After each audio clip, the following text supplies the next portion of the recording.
You spent twice as much on marketing and got half the results, and somehow that's the story nobody wants to admit out loud.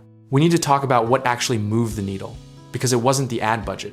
It started as a quiet little experiment, almost embarrassingly simple, just changing a number on a page. But that one change outperformed every boosted post, every email blast, and every influencer outreach combined.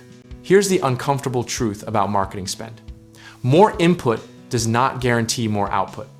And most business owners learn this lesson the expensive way.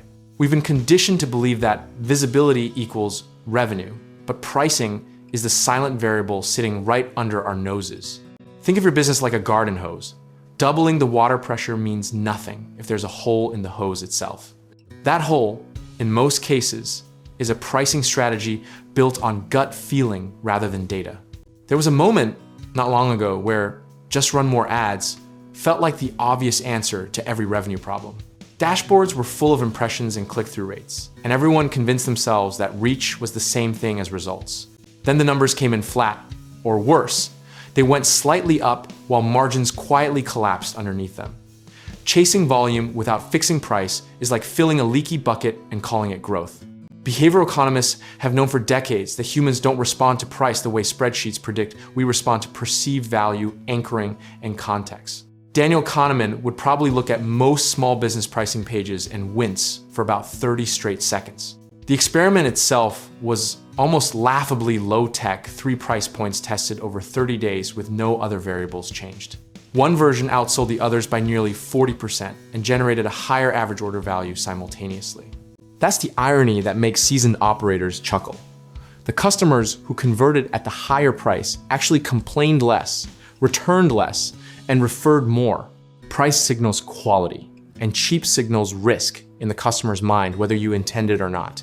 History backs this up repeatedly, from software companies in the 90s to DTC brands in the 2000s. The businesses that survived downturns were the ones with pricing power, not the ones with the biggest ad spend. Margin is the moat, and pricing is how you build it. The misconception we need to dismantle right now is that raising prices will scare customers away. It will scare away the wrong customers. And that is precisely the point.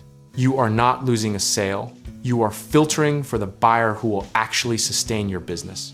The practical move here is to pick one product or service, create 2 or 3 price variations, and run them in parallel for at least 3 to 4 weeks before drawing any conclusions. Resist the urge to panic revert after day 2 discipline and testing is what separates insight from noise. Process over conviction every single time because your gut has a conflict of interest when it's also attached to your ego and your bank account. Sizing your risk appropriately and staying consistent through the discomfort is where the real edge lives. At the end of the day, the business that wins isn't the loudest one in the room, it's the one that quietly optimized what everyone else ignored. Discipline, data, and a willingness to question your own assumptions are the only sustainable competitive advantages left.